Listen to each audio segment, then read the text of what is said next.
भूमिका चौहान। कैसे हैं सभी बच्चे? स्वागत है आप सभी का इंग्लिश क्लास में। आज की क्लास के अंदर हम करेंगे आपके यूनिट 1 का chapter 3 on wings of courage. जी हाँ, आप सभी का यूनिट 1 पूरा मैं कंप्लीट करवाना चाहती हूं आपके यूनिट टेस्ट से पहले। तो जी हाँ, आपको हर एक चैप्टर का डिटेल्ड एक्सप्लेनेशन मिलेगा, प्लस उसके क्वेश्चन आंसर्स भी मिलेंगे। अब फटाफट से आ जाइए, क्लास ज्वाइन कर लीजिए। ग्रामर की क्लासेस आपकी लाइव होती हैं थर्सडे, फ्राइडे, सैटरडे, प्लस आप लोगों को वन शॉट लेक्चर्स मिल जाते हैं ट्यूसडे और वेंसडे को। तो अभी जो है काफी जल्दी आप लोगों के लिए बढ़िया बढ़िया मैराथन्स भी लाई जाएंगी आपके यूनिट टेस्ट से पहले।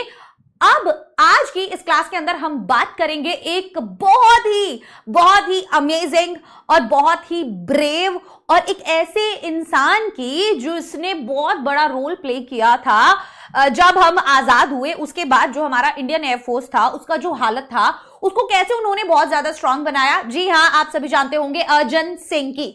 आइए स्टार्ट करते हैं इस चैप्टर को, बहुत कुछ सीखने को आपको मिलेगा। एंड शुरुआत होती है चैप्टर की इस तरीके से कि air force marshal Arjan Singh, an icon of India's military history.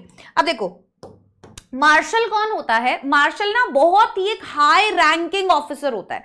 जैसे आर्मी के अंदर फील्ड मार्शल होता है ना, वैसे ही इसके अंदर एयरफोर्स मार्शल होता है।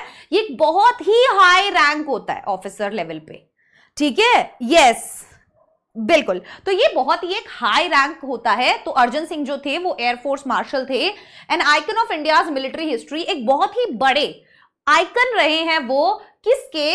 इंडिया की मिलिट्री हिस्ट्री के। क्यों रहे हैं भाई आइकन इंडिया के मिलिट्री हिस्ट्री के? बोलिए, आइकन मतलब क्या हो जाता है? आइकन मतलब हो जाता है प्रतीक रहे हैं, ठीक है? Will always be remembered as a war hero. उनको हमेशा याद किया जाएगा एक वॉर हीरो के तौर पे, who had successfully led a young IAF। अब यहां पर ये जो led a young IAF का मतलब ये नहीं है कि उसके अंदर जो सोल्जर्स थे या खुद थे वो बहुत ज्यादा यंग थे, नहीं। कहने का मतलब है जो इंडियन एयरफोर्स था ना उस टाइम पर बहुत ही मतलब नया नया ही था, ठीक है? तो हमें ब्रिटिशर्स से आजादी मिली थी, तो वो बहुत ही एक क्रूशियल स्टेज पर था। तो उन्होंने क्या किया था? उन्होंने उसका नेतृत्व किया था एक तरीके से, उन्होंने वहां की कमान संभाली थी। और 1965 के इंडो पाक वॉर के दौरान भी बहुत ही ज्यादा क्रूशियल स्टेज में एक अच्छे नेतृत्व के साथ वो खड़े रहे थे, ठीक है? इसीलिए हम बोल सकते हैं कि वॉर हीरो वो रहे हैं और एक बहुत ही बड़े प्रतीक भी रहे हैं हिस्ट्री के, ठीक है? किसकी हिस्ट्री के? इंडियन मिलिट्री हिस्ट्री के, राइट? यस। कब हुआ था इंडो पाक वॉर? 1965 की बात की जा रही है। The only officer to attain the highest post of marshal, एकमात्र ऑफिसर है जिनको ये वाली पोस्ट मिली है मार्शल की।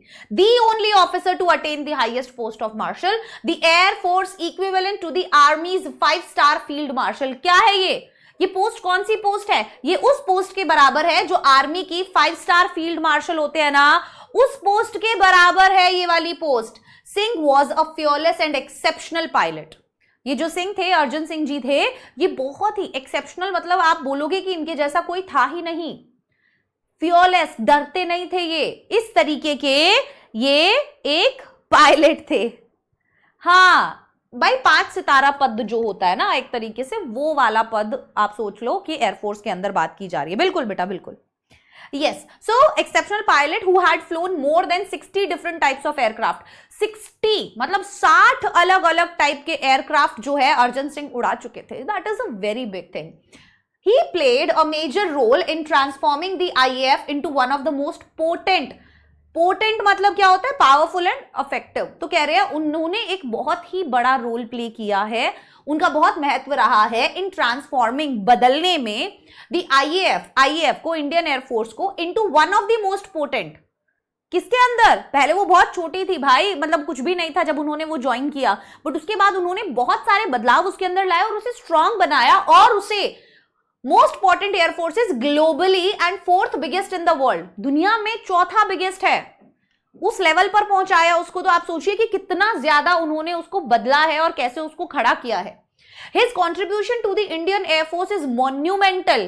उनका जो भाई कंट्रीब्यूशन है, उनका जो सहयोग है, उनका जो योगदान है किसके अंदर? इंडियन एयरफोर्स के अंदर, वो मॉन्यूमेंटल है, मतलब बहुत ही ज्यादा है, great, important, enormous, to the least. The IAF grew with them, ठीक है? तो वो कह रहे उनके साथ बड़ा हुआ है IAF। समझ में आ रहा है आपको? मॉन्यूमेंटल बोल रहे कि ऐतिहासिक रूप से बहुत ज्यादा important, right? So he was the epitome of military leadership. Epitome मतलब क्या होता है? एपिटोम मतलब होता है परफेक्ट एग्जाम्पल, कि भाई वो एक बहुत ही बढ़िया, एक सटीक एग्जाम्पल है किस चीज के? मिलिट्री लीडरशिप के, in classical sense, and it is therefore not surprising that he was honoured with the rank of air force marshal. और बोले ये बिल्कुल भी सरप्राइजिंग नहीं है, उनकी जिस तरीके के कार्य थे और जिस तरीके से उन्होंने आईएएफ को लीड किया और जैसे उन्होंने उसमें ट्रांसफॉर्मेशन लाया वो काबिले तारीफ था, और जिस सिचुएशन में लाया वो बहुत काबिले तारीफ था। और कह रहे हैं ये बिल्कुल भी सरप्राइज वाली बात है ही नहीं, मतलब इसमें कोई दोराहा ही नहीं है कि उनको सम्मान दिया गया रैंक ऑफ एयरफोर्स मार्शल का। ठीक है, farmer vice chief of IAF Kapil काक सेड, कपिल काक के द्वारा कही गई बात है ये, कि ये तो मतलब वो तो एपिटोम है जी, उनके बारे में तो हम कह ही नहीं सकते, वो तो सबसे बड़े सम्मान के लायक हैं, इसीलिए उनको इतना बड़ा सम्मान जो है वो दिया गया। यस, बिल्कुल। हाँ, तो वो कह रहे हैं वो सैन्यपत्य के, लीडरशिप के, मिलिट्री लीडरशिप के एक बहुत ही जबरदस्त एग्जाम्पल रहे हैं। बिल्कुल, हाँ जी। चलिए आगे बढ़ते हैं। Singh was honoured with the rank of marshal on the Republic Day in 2002। कब उनको दिया था ये मार्शल का रैंक? 2002 में दिया था।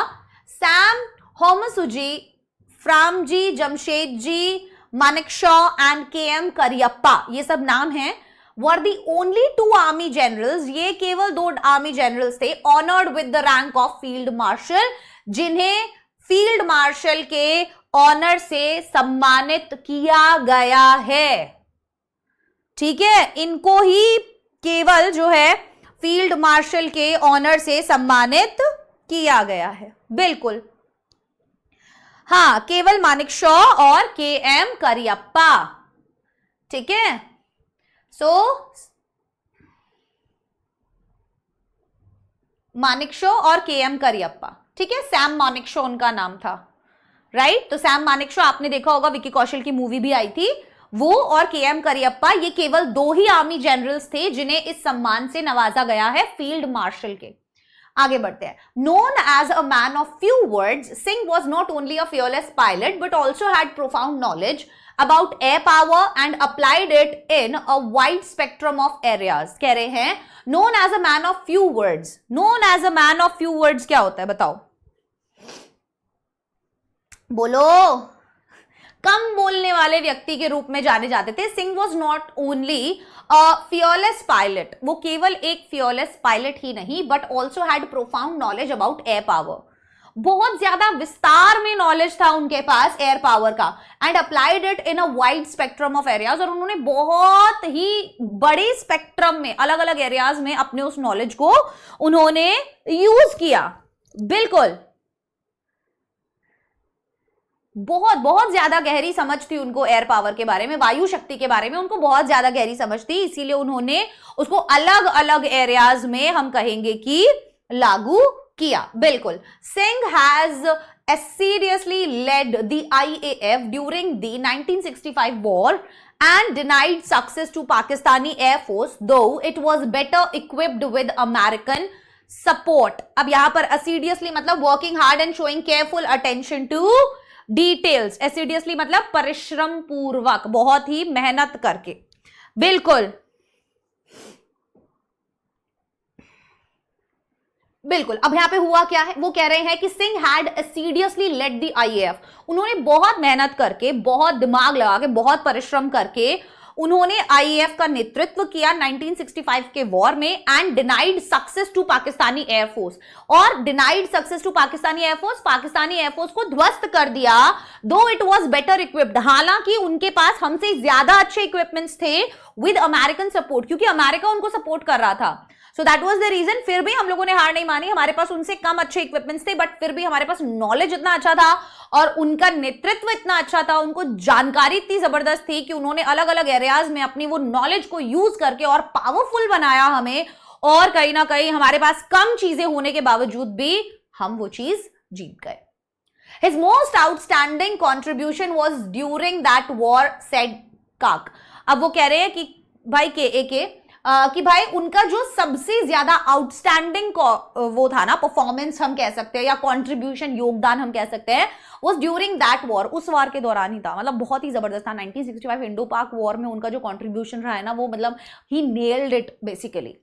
Commending his role in the war, YB Chavan and then defense minister had written. अब उनके ही इस रोल को, वॉर के अंदर उनका जो भी रोल रहा उसको ही प्रेज करते हुए YB Chavan, कमेंडिंग मतलब प्रेज करना, उसकी ही तारीफ करते हुए YB Chavan जो है देन डिफेंस, उस समय पर जो डिफेंस मिनिस्टर थे, उन्होंने लिखा है air marshal Arjan Singh is a jewel of a person, मतलब भाई हीरा है ये इंसान, ठीक है।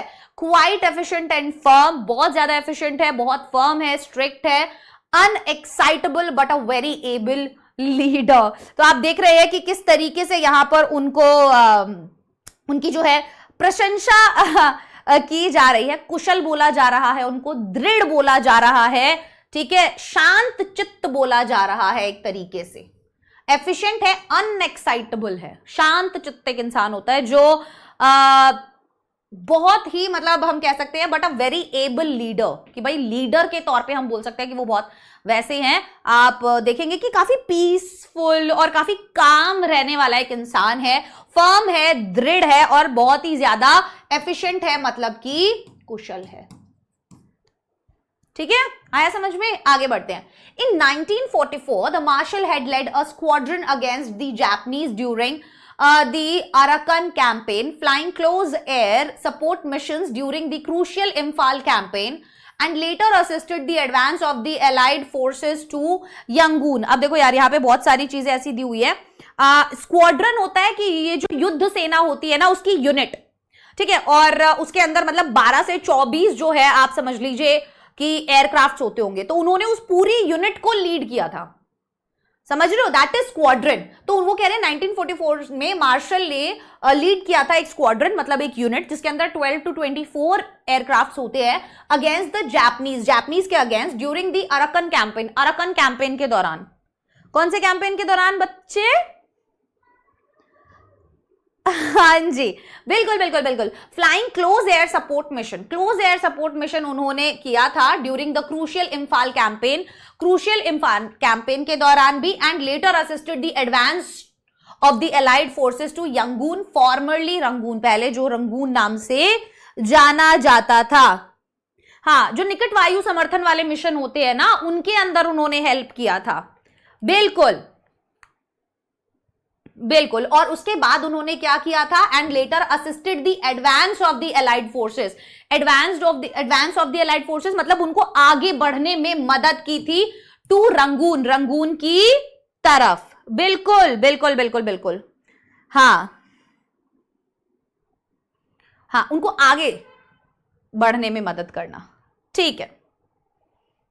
एयर सपोर्ट हो जाता है बेटा, एयर सपोर्ट वाले मिशन हो जाते हैं जब आप हवा से नीचे जो सैनिक हैं उनको सपोर्ट प्रोवाइड कर रहे हो, उनको हेल्प प्रोवाइड कर रहे हो, दैट इज एयर सपोर्ट, बिल्कुल। आगे बढ़ने में मदद करी थी उनको, ठीक है। चलिए, इन recognition of his feat, he was awarded the Distinguished Flying Cross on the spot by the Supreme Allied Commander of Southeast Asia, the first Indian pilot to have received it। भाई पहले पायलट थे जिनको ये DFC मिला था, जो किसने दिया था?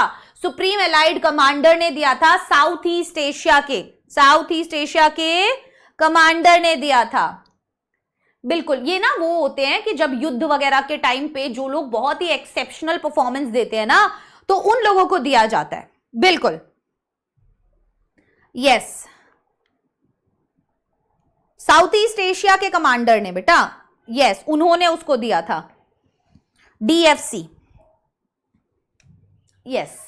चलिए, Singh was selected for the Empire Pilot Training Course at Royal Air Force, Cranwell in 1938। उनको सेलेक्ट भी कर लिया गया था एम्पायर पायलट ट्रेनिंग के लिए, ट्रेनिंग कोर्स के लिए रॉयल एयरफोर्स में, क्रैनवेल 1938 में। When he was 19 years old, भाई महज 19 साल के जब वो थे, ही रिटायर्ड फ्रॉम सर्विस इन 1969, और वो 1969 में कहीं ना कहीं रिटायर भी हो गए, सोचिए, 1969 में तो भाई रिटायर ही हो गए वो। Singh was born on April 15, 1919। जन्म हुआ था 1919 में in Lyallpur, now Faisalabad, Pakistan, and completed his education at Montgomery, now Sahiwal, Pakistan. तो यहां पर उनकी भाई एजुकेशन हुई थी, यहां पर उनका जन्म हुआ था। ये सब जगह जो है अब पाकिस्तान में है, ठीक है। His first assignment on being commissioned was to fly Westland Wapiti biplanes in the North Western Frontier. Biplanes मतलब old type of aircraft having 2 pairs of wings, one above the other. 2 pair of wing होते हैं, एक के ऊपर एक, वो वाले। तो उनका जो पहला असाइनमेंट था ना, on being commissioned was to fly Westland Wapiti. Westland Wapiti उड़ाना था उनको। बाईप्लेन्स थे ये, जो मतलब एक के ऊपर एक पंखड़ी होती है, in the North Western Frontier Province. North Western Frontier Province में भाई जबरदस्त मुझे लगता है कि जिस तरीके की इनकी बिल्कुल बिल्कुल बिल्कुल, ये प्रांत, प्रोविंस मतलब प्रांत, उत्तर पश्चिमी सीमा प्रांत जो होता है उधर की तरफ बेटा। प्रोविंस मतलब उस प्रांत में उन्होंने उड़ाया था as a member of number 1 RAF squadron. RAF squadron, number 1 RAF squadron के तौर पर उन्होंने ये वाला बाईप्लेन वेस्टलैंड वापिति जो है वो उड़ाया था। बिल्कुल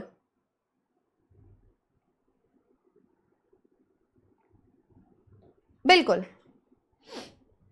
वहां पर उनकी वो थी ना, पोस्टिंग थी। His first assignment on being commission, जब उनकी वहां पर पोस्टिंग हुई थी तो उन्होंने वहां पर ये उड़ाया था। आगे बढ़ते, after a brief stint with the newly formed number 2 RIAF squadron where the marshal flew against the tribal forces, he later moved back to number 1 squadron as a flying officer to fly the Hawker Hurricane. He was promoted to the rank of squadron leader in 1944. ठीक है, अब कह रहे हैं after a brief stint with the newly formed number 2 RIAF squadron, कि कह रहे हैं ब्रीफ स्टिंट मतलब थोड़ा ही टाइम हुआ था उनको। बिल्कुल थोड़े टाइम के लिए दी थी। वो कह रहे हैं कि आफ्टर अ ब्रीफ स्टिंट, थोड़े टाइम के लिए उन्होंने क्या दिया था, अपनी सर्विस प्रोवाइड की थी विद द न्यूली फॉर्म्ड, जो नई नई बनी थी नंबर 2 RIAF स्क्वाड्रन। ठीक है, उसके लिए उन्होंने थोड़े टाइम के लिए ही अपनी सेवा प्रदान की थी। वेयर द मार्शल, जहां पे हमारे मार्शल जी ने flew against the tribal forces, tribal forces के अगेंस्ट जो है वहां पर प्लेन उड़ाए थे। He later moved back to number 1 squadron, और फिर उसके बाद वो वापस से नंबर 1 RIAF में आ गए थे as a flying officer to fly the Hawker Hurricane, flying officer के तौर पर, और वहां पर उन्हें हॉकर हेरिकेन नाम का जो प्लेन था वो उड़ाना था। He was promoted to the rank of squadron leader in 1944, और उनको 1944 में उस स्क्वाड्रन का लीडर बना दिया गया। मतलब जिस स्क्वाड्रन में वो थे, जिस यूनिट में थे, उस यूनिट का लीडर उनको 1944 में बना दिया गया था। ये बेटा एक ब्रिटिश फाइटर प्लेन है, ब्रिटिश फाइटर प्लेन है हॉकर हरिकेन। ठीक है, for his role in successfully leading the squadron in combat, he was awarded the Distinguished Flying Cross. Again आप बोल सकते हैं 1944 में उनको DFC से नवाजा गया था। किससे नवाजा गया था बेटा? DFC से।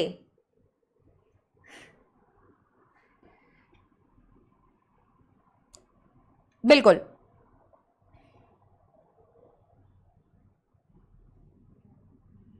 ठीक है।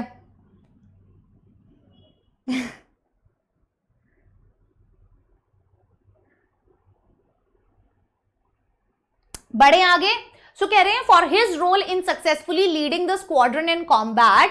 तो अब क्या करा उन्होंने कि सक्सेसफुली उन्होंने अपना रोल निभाया, उन्होंने लीड किया अपने स्क्वाड्रन को कॉम्बैट में, मतलब कि वॉर में।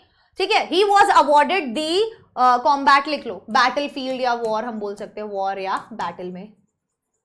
ठीक है, He was awarded the Distinguished Flying Cross। अब उनको वापस से Distinguished Flying Cross जो है वो दिया गया 1944 में। ये भाई एक तरीके से सम्मान होता है, जब भी आप कोई एक्सेप्शनल ब्रेवरी वाला काम करते हो तब आपको दिया जाता है एयरफोर्स के अंदर, दैट इज DFC। ठीक है, सो ऑन August 15, 1947, अब August 15 को 1947 में he achieved the unique honour of leading a fly past of over 100 IAF aircraft over the Red Fort in Delhi. आप सोचो ये कितना जबरदस्त काम जो है उन्होंने किया है। उनको क्या किया गया था 1947 में, अगस्त 15 1947 में he achieved the unique honour, उनको ये सम्मान मिला ऑफ लीड करने का अ fly past of over 100 aircraft, मतलब 100 एयरक्राफ्ट जो थे वो उड़ेंगे लाल किले के ऊपर से, जिनका नेतृत्व जो है वो अर्जुन सिंह ने किया था। अर्जुन वेली ने, है ना, वही वाला है ये, IAF aircraft over the Red Fort in Delhi. तो वो वाला गाना बज जाएगा तुम्हारा दिमाग में एकदम से कि कितने जबरदस्त थे ये।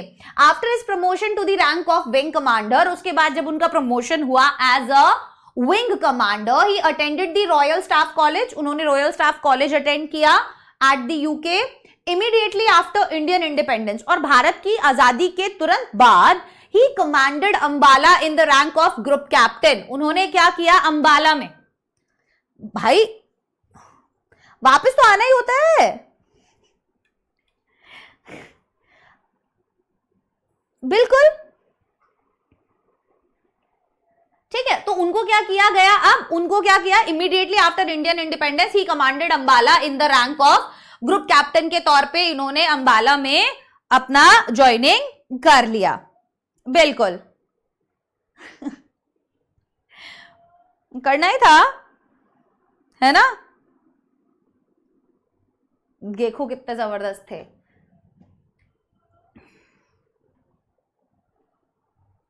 So in 1949 he was promoted to the rank of air commodore and took over as air officer commanding of an operational command which later came to be known as Western Air Command। अब कह रहे हैं 1949 में उनको promotion मिला, ठीक है, और उनको एयर कमोडोर बना दिया गया and took over as air officer commanding, और फिर वो एयर ऑफिसर कमांडिंग जो है, ठीक है, उसके रूप में उन्होंने अपनी कमान जो है वो संभाल ली of an operational command which later came to be known as Western Air Command, जो बाद में वेस्टर्न एयर कमांड के रूप में जानी गई।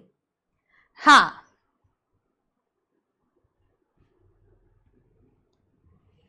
एयर ऑफिसर कमांडिंग बेटा हो जाता है कि एक ऑपरेशनल कमांड जो होती है ना उसका अधिकारी। Yes,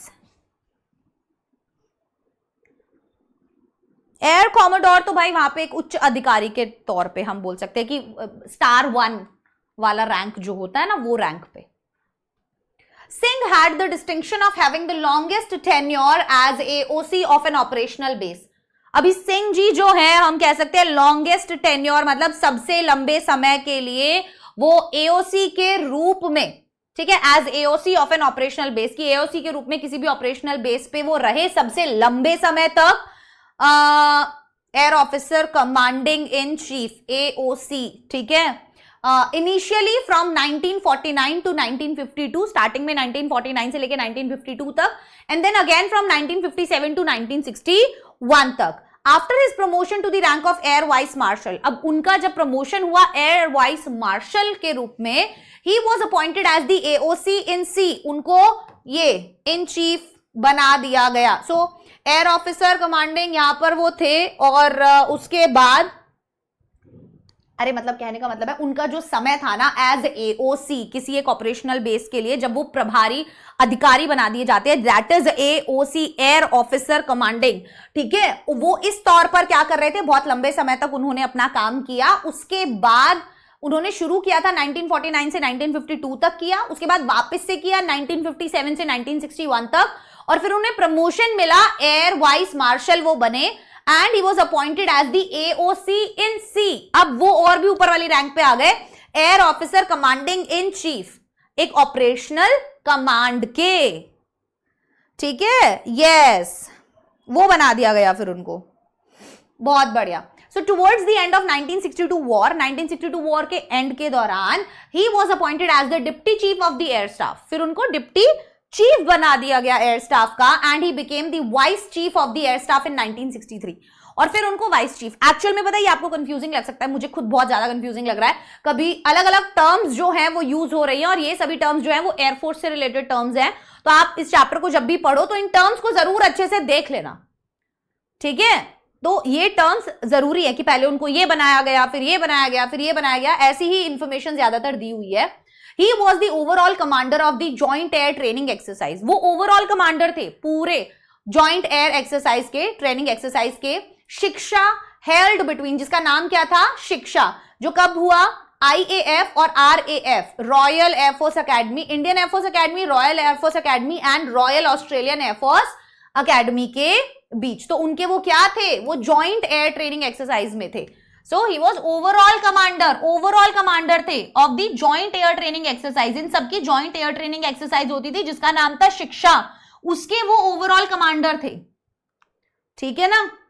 So on August 1st, 1964 in the rank of Air Marshal, अब अगस्त 1, 1964 में किस रैंक पर, एयर मार्शल की रैंक पर, the marshal of the air force Arjan Singh took over reins of IAF at a time when it was still rebuilding itself and was gearing up to meet new challenges. took over range मतलब took over control and gearing up मतलब getting ready। तो अब 1 अगस्त 1964 में उन्होंने क्या किया था भाई, उन्होंने कमान संभाली, उन्हें लगा कि भाई अब तो मुझे एयर मार्शल के रूप में यस वायुसेना में कमान उन्होंने संभाल ली थी IAF पर, at a time when it was still rebuilding itself, उस समय पे जब वो अपने आप को वापस से बिल्ड करने की कोशिश कर रहा था, and was gearing up to meet new challenges, और तैयार हो रहा था नए नए चैलेंजेस के लिए। Singh was the first air chief to keep his flying currency till his CAS rank. Flying currency मतलब up to date skills and experience of flying aircraft, कि वो पहले एयर चीफ थे जो भाई अपना ये जो एक्सपीरियंस है ना, ये जो फ्लाइंग करेंसी है, कहने का मतलब अपने जो स्किल है वो अप टू डेट रखते थे, एक्सपीरियंस जो था फ्लाइंग एयरक्राफ्ट को उड़ाने का वो एकदम अप टू डेट रहता था। ऐसा नहीं था कि इतनी सारी चीजें सामने आने के बाद वो उन चीजों में पीछे हट गए, नहीं, ऐसा नहीं था, ठीक है, अपनी CAS रैंक तक। Having phloem over 60 different types of aircraft, अब 60 से ज्यादा अलग अलग टाइप के एयरक्राफ्ट वो उड़ा चुके थे, from pre world war 2 era से लेके biplanes to the more contemporary GNATs and Vampires. He has also flown in transport aircraft like the Super Constellation। तो भाई बोला ये जा रहा है कि अलग अलग टाइप के इन्होंने विमान जो है वो उड़ाए हुए हैं, कोई भी ऐसा नहीं था। प्री वर्ल्ड वॉर 2 एरा के भी प्लेन उड़ाए हुए हैं जो कि बाइप्लेन्स थे, पंखड़ी पे पंखड़ी होती है, वो वाले प्लेन्स भी उन्होंने उड़ाए हुए हैं। हाँ,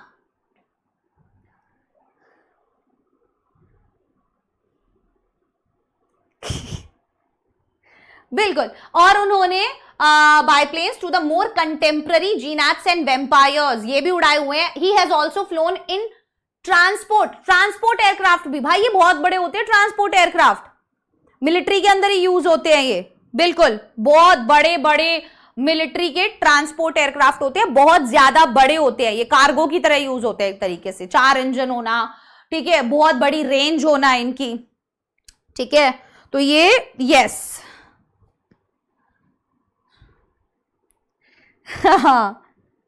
बहुत भाई जबरदस्त थे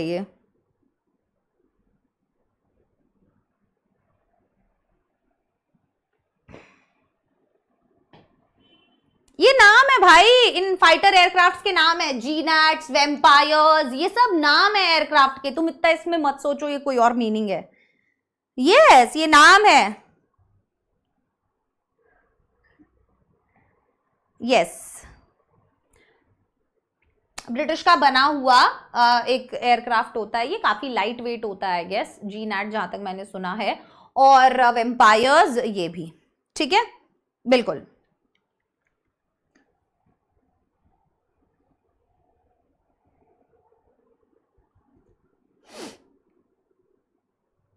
ओके बढ़े आगे, बोलो।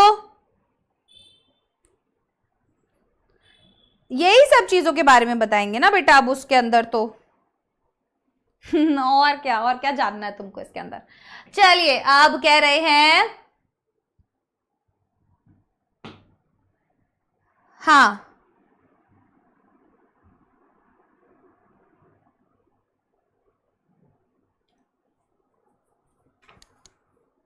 कॉन्स्टलेशन अभी तो बताया मैंने, वो बड़े वाले एयरक्राफ्ट जो ट्रांसपोर्ट वाले होते हैं, वो जिनमें 4 इंजन होते हैं, ठीक है, वो वाले एयरक्राफ्ट की बात हो रही है, यस। इतना ज्यादा डिटेल में तो मुझे भी नहीं पता है उसके बारे में। In 1965 when Pakistan launched its Operation Grand Slam, जब उसने अपना ये ऑपरेशन लॉन्च किया with an armored thrust targeted at the vital town of Akhnoor, जब उन्होंने किसको टारगेट किया था? टाउन ऑफ अखनूर को टारगेट किया था। तो सिंह जी ने उस समय पर लीड किया था आईएएफ को through the war with courage, determination and professional skills. ठीक है, तो उन्होंने ऐसा कुछ किया था एंड वहां पर ये सब चीजें आप सोचो कि उन्होंने ये लीड किया था।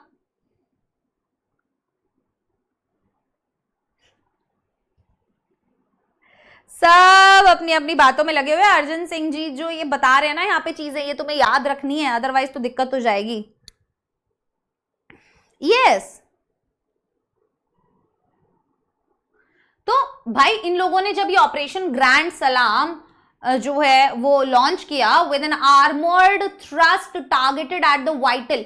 आर्मर्ड मतलब हो सकता है कि ये जो टैंक वगैरह होते हैं पूरे, मतलब उनके साथ एक पावरफुल अटैक किया था उन्होंने टैंक वगैरह यूज करके या आर्मर्ड व्हीकल्स यूज करके।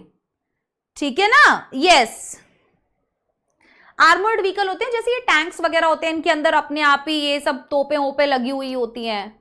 तो उन्होंने किया था ये वाला, जब उन्होंने टारगेट किया था अखनूर को, टाउन ऑफ अखनूर, एंड उन्होंने इसका अर्जन सिंह जी ने इसका नेतृत्व किया था पूरे डिटर्मिनेशन और प्रोफेशनल स्किल्स के साथ।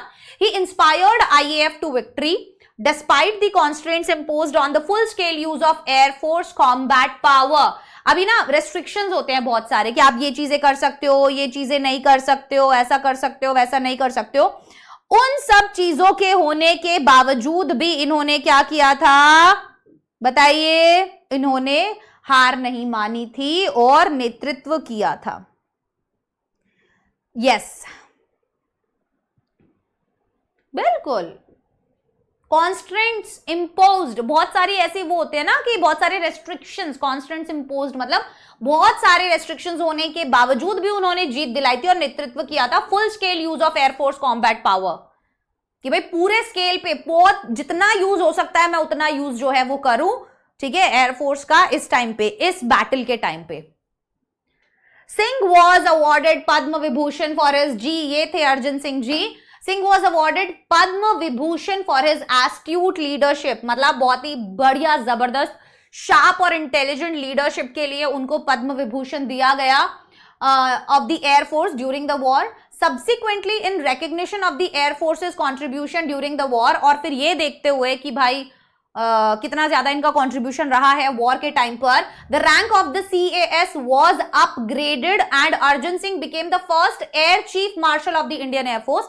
तो ये जो रैंक थी CAS की ये अपग्रेड की गई और अर्जन सिंह जी जो है वो पहले एयर चीफ मार्शल बने थे इंडियन एयर फोर्स के। ठीक है, CAS as an chief of the air staff, इस पोस्ट को अपग्रेड किया गया एंड अर्जन सिंह को पहला एयर चीफ मार्शल बनाया गया था इंडियन एयर फोर्स का। उनके वॉर के अंदर के कंट्रीब्यूशन को देखकर, उनके लाइफ में जो भी उन्होंने कंट्रीब्यूशन दिया इंडियन एयर फोर्स को, उसको देख के। He remained a flyer to the end of his tenure in IAF। भाई वो फ्लायर रहे, वो मतलब ऐसा नहीं था कि उन्होंने प्लेन्स उड़ाना बंद कर दिया हो, हमेशा उन्होंने अपने करियर के एंड तक, हम बोल सकते हैं दौरान, IAF के करियर के दौरान, उस समय के दौरान, visiting forward basis and units and flying with the squadrons, visit करते थे, वो बेस पे जाते थे, यूनिट्स में जाते थे, विमान उड़ाते थे उन यूनिट्स के साथ। He retired in August 1969। 1969 में ये रिटायर हो गए थे, thereupon accepting ambassadorship to Switzerland, और उसके बाद जो है इन्होंने स्विट्जरलैंड में ambassadorship एक्सेप्ट कर ली थी।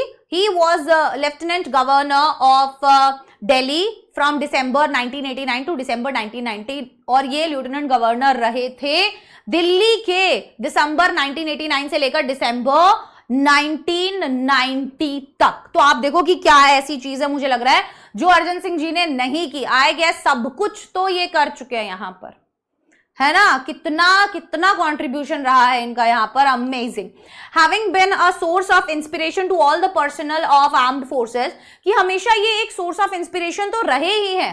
ठीक है, आर्म्ड फोर्सेस के अंदर जो भी हमारे पर्सनल एज इन जो भी लोग हैं जो काम कर रहे हैं, जो भी ऑफिसर्स हैं, उन सभी के through the years the government conferred the rank of marshal of the air force upon Arjan Singh in January 2002, making him the first and the only 5-star rank officer with Indian Air Force. मतलब एकमात्र, इनके अलावा कोई नहीं. सोचिए आप, अगर ऐसा कर दिया जाए तो.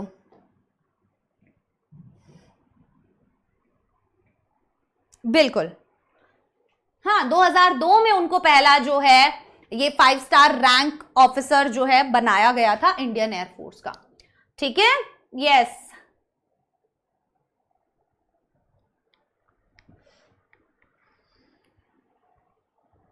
कितना जबरदस्त लगा होगा ना इनको.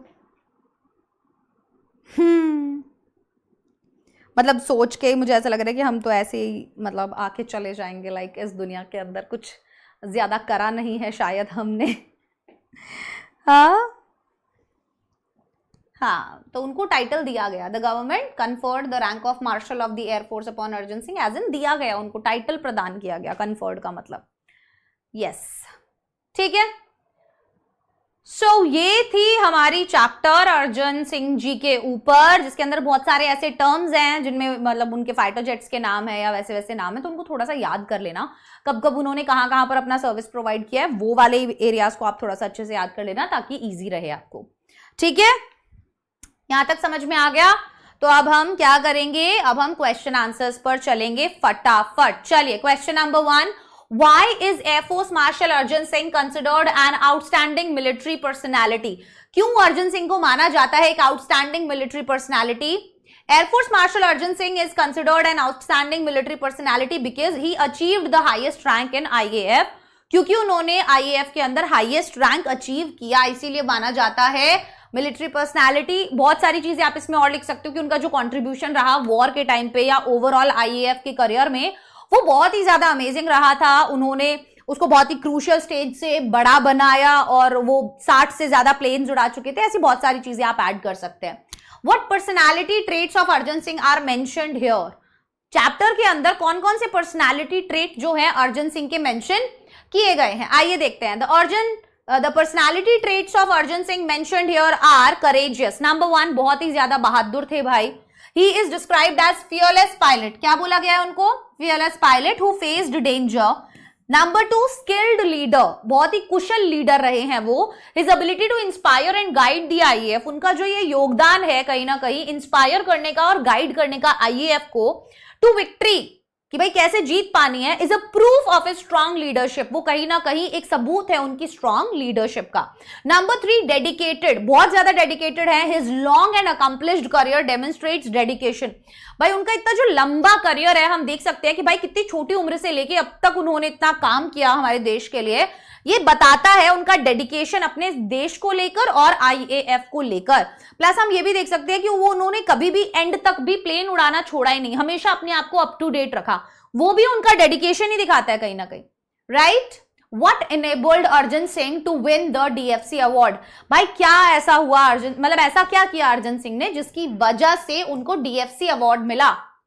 क्या किया था? So for his role in successfully leading the squadron in combat, कि वो पूरे स्क्वाड्रन को जो उन्होंने बैटलफील्ड में मतलब उसको लीडरशिप दिया. सबसे पहली चीज तो वो अर्जन सिंह को मिला था डिस्टिंग्विश्ड फ्लाइंग क्रॉस 1944 के अंदर. ठीक है, उन्होंने पूरी यूनिट को लीड किया था.